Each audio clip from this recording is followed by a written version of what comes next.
They say Black Lives Matter. You killed your own. Killed your own this time. Just because of barrier.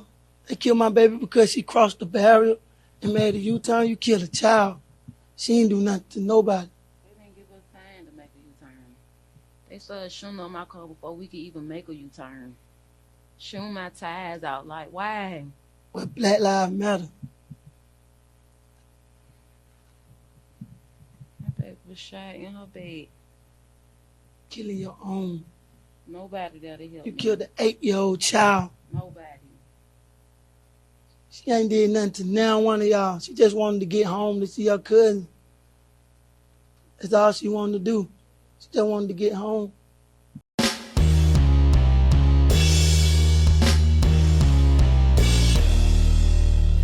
How's everybody doing? My name is Anthony Brian Logan, and today we got to talk about what you just saw, which was a father and a mother in Atlanta, Georgia, talking about Black Lives Matter taking the life of their 8-year-old daughter, Sequoia Turner. Now, this was really sad, really unfortunate. I'm not even really sure where to begin. I guess the first thing would be to explain a little bit of the context behind what they were saying, and then we'll get into what's actually going on in my humble opinion about it. Now, the mother, as you saw in the video, got off of the interstate at the University Boulevard exit. Now, this particular part of the city had been blocked off intermittently because right off that exit is the Wendy's where Rayshard Brooks was shot and killed by police. You know, the guy that was drunk driving, passed out in the drive-thru. The police come up to him, tell him to pull over, talk to him for like 45 minutes to an hour. They try to arrest him. He fights back, punches him in the face, steals a taser, fires it at the cop, and then the cop shoots back. And then there's this whole big thing about Black Lives Matter, hands up, don't shoot, all this, that, and the third, talking about Rayshard Brooks as an innocent person. Not really so, but I digress for now. My whole point is that there was this whole big protest behind that. They burned the Wendy's down, and that particular area where the husk of the Wendy's is became kind of a mini Chaz. Some so-called protesters, BLM protesters, that blocked that area off. Now, since this area is right by the interstate, people have to go right there to get on to the interstate to go to where they got to go. It's an on-ramp right there and an off-ramp. So you have a really high traffic part of the city.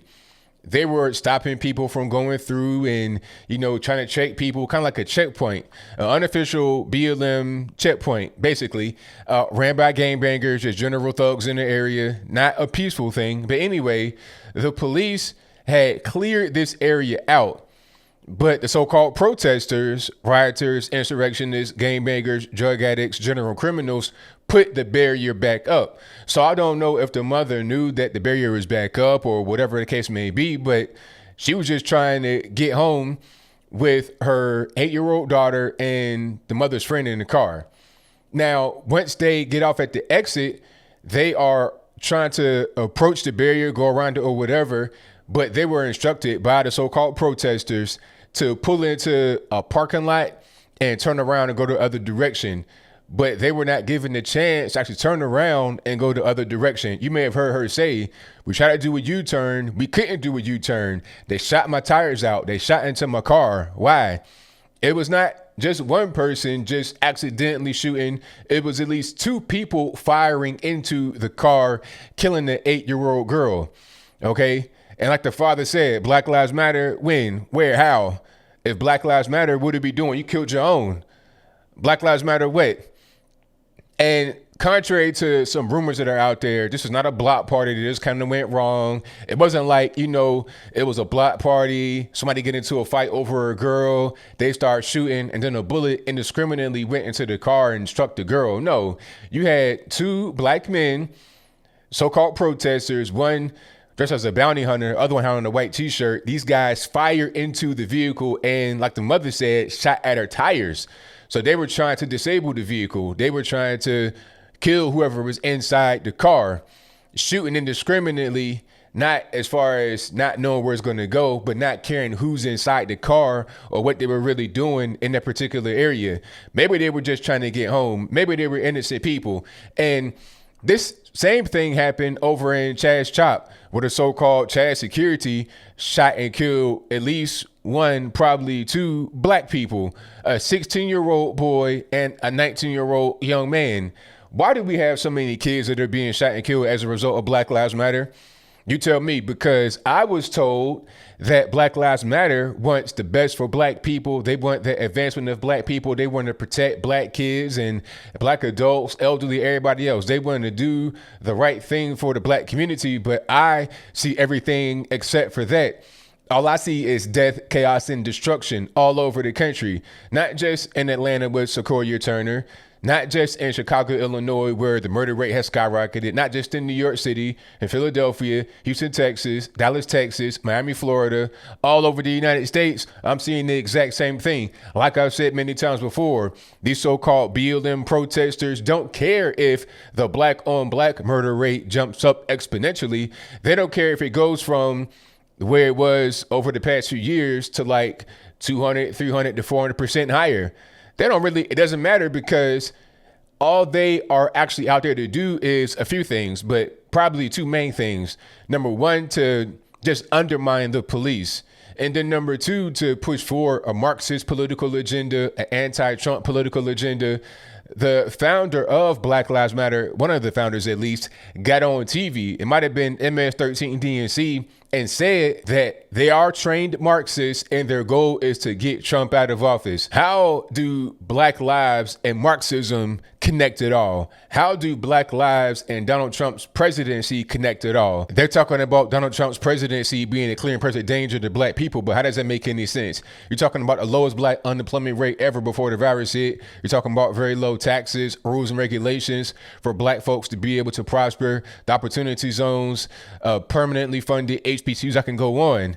I'm not sure how his presidency has anything to do with Black lives. It doesn't have anything to do with that. This is a political agenda that black folks are being used as cannon fodder to fund, to operate, to push forward, to give excuses for, because you get some kind of bipartisan support because people don't want to say that Black lives don't matter, or, you know, everybody knows that Black lives matter, but what are we talking about when we say Black lives matter? We got to be very clear. All right. All lives actually matter, and that includes Black lives. When you say Black lives matter, in this particular context in current day America, you're saying it in a kind of separatist way. You are encouraging those that are out there with these barriers and little autonomous zones, Black House autonomous zone, crack, heroin, amphetamine zone, Capitol Hill autonomous zone. You're encouraging them to go out there and do what they're doing. So-called peaceful people are right out there with the non-peaceful people engaging in general chaos and lawlessness. And to get back to the whole anti-police thing, how is this working out? Okay, this whole blue flu thing in Atlanta is not necessarily over with because the officers still don't feel like they have support of local leadership. Keisha Lance Bottoms will come out every now and again and say the right thing. Like in this case of Sequoia Turner, she came out and said, look, it's not about police brutality. It's about us killing us. We're doing more damage to each other. She's saying stuff like that, but at the same time, she'll throw the police under the bus and not really give them any kind of protection. The DA, Paul Howard, doing the same thing. So it's like, what are you going to do if you are a police officer and you want to do your job properly? You want to protect citizens, but you're not allowed to do so. The result is all the shootings that you've seen all over the country. In Atlanta, I think it might have been like 14 people got killed or some number close to that in several different shootings. There was a house party in Edgewood. This was not the shooting that killed Sequoia Turner. However, there are multiple shootings that killed multiple people in Atlanta and all over the United States, all because of Black Lives, LIES matter. Okay, how many more people have to die? How many more parents got to go on TV? This is the second parent that I've seen go on TV crying about their child. The first one was the 19-year-old in Seattle, Horace Lorenzo Anderson Jr. His father, Horace Sr., was on TV crying. Now you have Sequoia Turner's father and the mother TV crying. So, how many more deaths do we need to have? The death, chaos, and destruction that Black Lives Matter has directly caused by them shooting people or indirectly caused by nullifying the police or succeeding in defunding the police or, having the police kind of being forced to back off because they can't afford to have their lives ruined over a false allegation of some kind of misconduct. The lives that they have taken have far and beyond outpace the lives that police have taken in an unjust fashion. So as I close, I want to say this: if Black lives really matter, you would start the Black Lives Matter protests. But I think I'll leave that right there for now. And what say you? Do you think that Sequoia Turner's death could have been prevented if the police were allowed to do what they're supposed to do? If the Black Lives Matter protesters were not right there on that particular intersection? If that's your viewpoint, let me know why in the comments below. Or am I just wrong here? Is it not the Black Lives Matter protesters that are killing these people directly or indirectly? I mean, who is it then? In Chad's Chop, you had Black Lives Matter everywhere, and in the zone, it was Black Lives Matter, Antifa, and one of the so-called security killed a young black man. They killed two young black people, a 19-year-old and a 16-year-old, both men, both young, both black. So I'm just trying to figure out, what are we really doing? Are we trying to advance the cause of black people in Black Lives Matter, or are we trying to just use black people as cannon fodder for pushing a particular political narrative, ending of the nuclear family, ending of just the American culture as we know it in general? All right, ending of gender norms like being male and female and gender roles. What are we really doing? Where are we going? Are we going forwards or are we going backwards? Whatever your thoughts are, please let me know in the comments below. And that's all I got to say for this video. If you like what you heard, please comment, rate, share, and subscribe. Peace.